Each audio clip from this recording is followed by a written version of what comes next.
want to be, there's a lot of variables that we take into account, and then we say, okay, here's a plan. You start like this, that's great.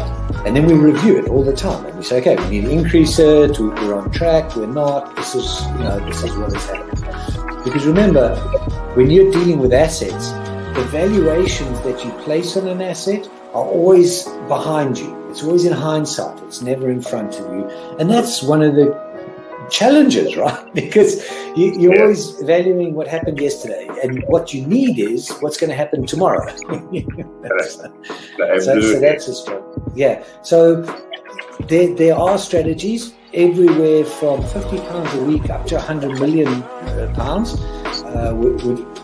and they're different, right? They range differently from everyone, but and from country to country, to be fair. Different countries have different tax laws, so different vehicles. But from your point of view, at the sort of normal end, I'm not going to call it the low end because I'm in that boat as well. It's as tax efficient as you can get it. That's where you start. You use all the tax efficiencies, and then you step up into different things.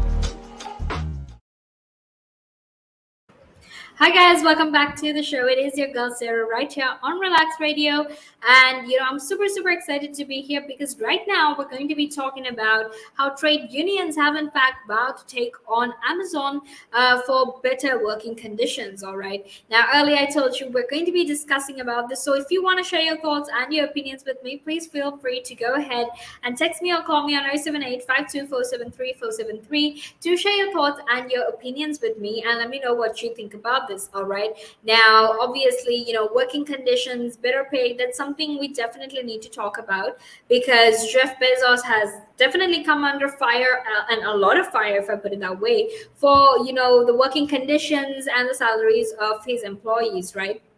So that is why we're going to be having this conversation. But before we actually head into that conversation, I want to very quickly tell you that you can in fact be a part of the show. All you need to do is just text me or call me on 078-52473-473. Share your thoughts, share your opinions, and let me know what you're thinking. All right. And don't forget to go download that app either, because that's available on both the Apple App Store and the Google Play Store for your convenience. So all you need to do is just head on over, head on over and download the app and use it, and that's as simple as it is.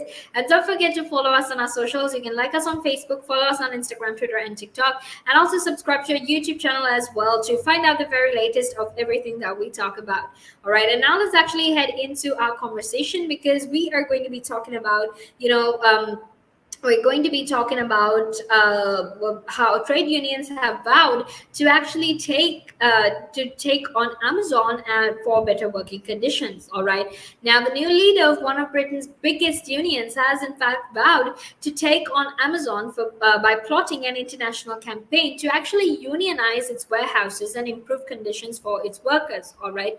Now, in an interview, Sharon Graham, who actually became Unite's general secretary last week after a shock victory, said that she was in talks with unions in Germany and the United States, Amazon's other major markets, to effectively form a global union campaign that would essentially pincer Amazon and force it to allow workers to organize themselves more freely. Right now, the working conditions in Amazon have been, absolutely terrible, right?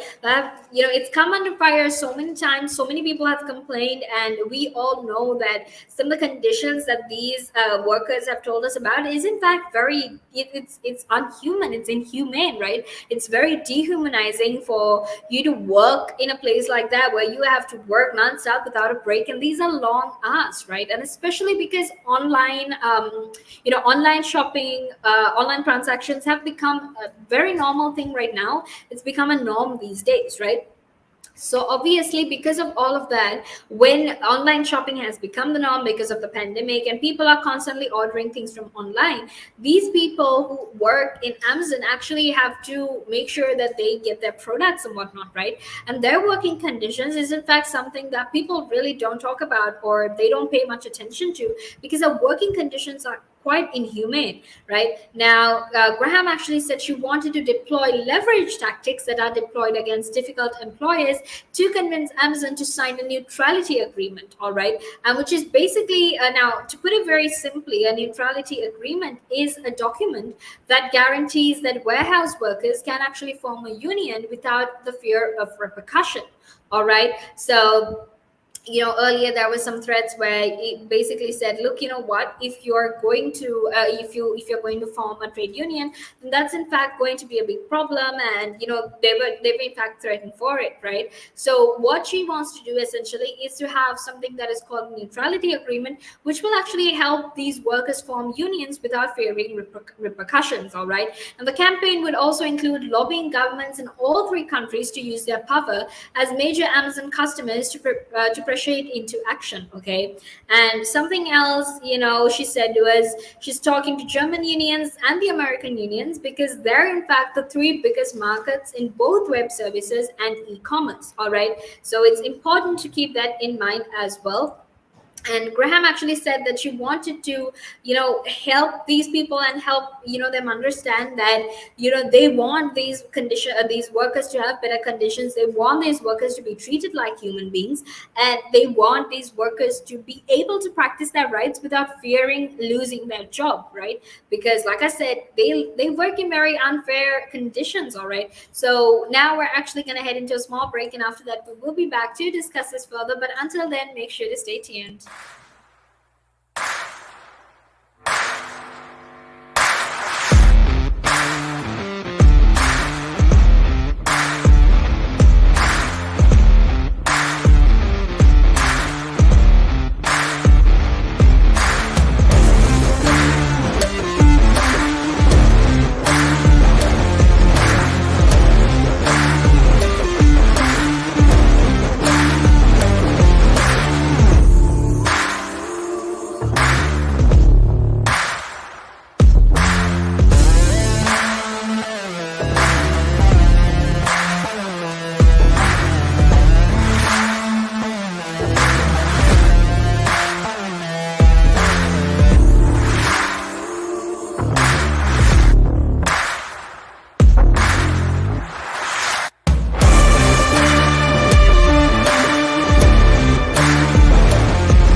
And it gives them something to look at, and it makes them laugh. It makes them laugh. So that's why I do it.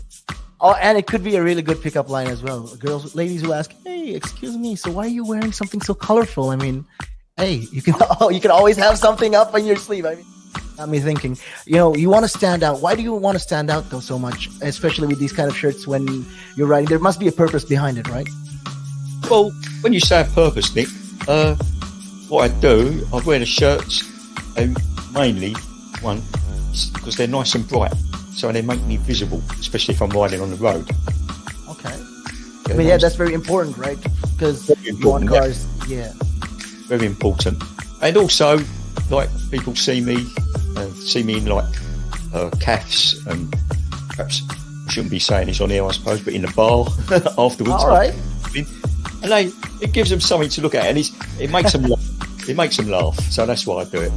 Oh, and it could be a really good pickup line as well.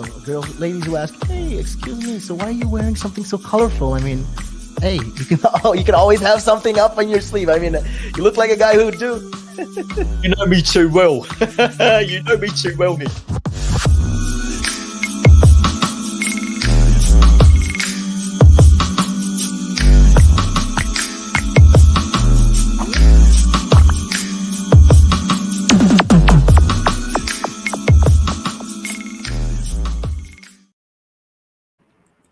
Hi guys, welcome back to the show. It is your girl Sarah right here on the Sunrise, and I'm here to keep you company all the way until 9 a.m.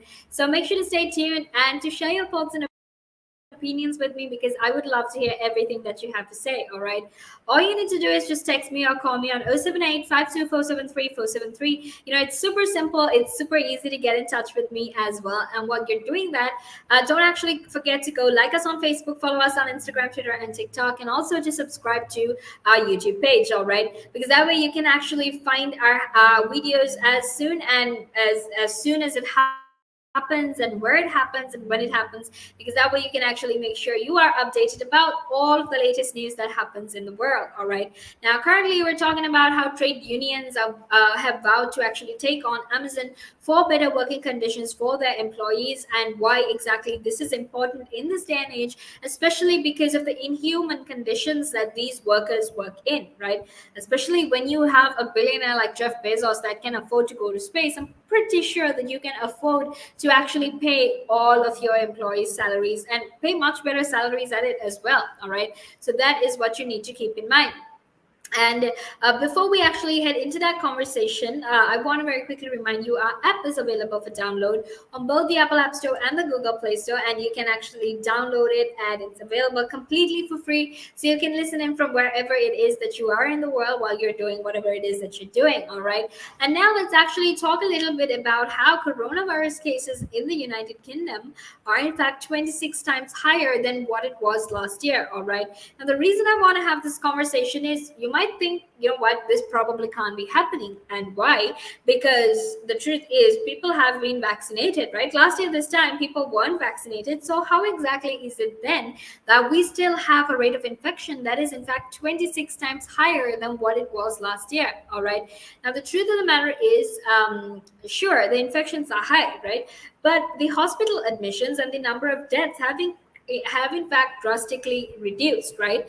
And the reason I'm saying this is before, last year actually, the number of hospital admissions for a day was in fact 2,300, and there were 1,100 deaths for one day. Okay, right now we basically have about 770 hospital admissions along with 80 deaths for a day. So you can see that there has been a significant decrease rather in the numbers of hospital admissions and deaths, right? So even though we have an increase in the infections, and this is obviously because our country opened up, we have tourists and children are going to school, universities are opening up, and they're probably going to have freshers week next month as well.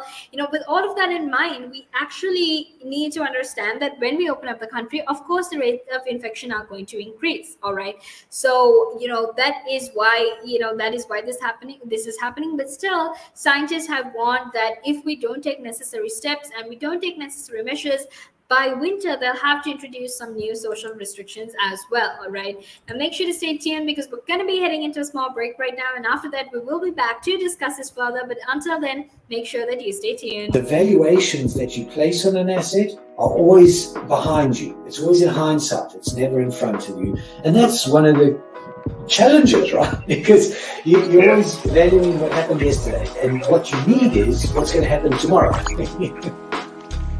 What am I saving or investing for? Why am I doing it? When will I need the money? And how much money do I need? Yeah. So that's quite important.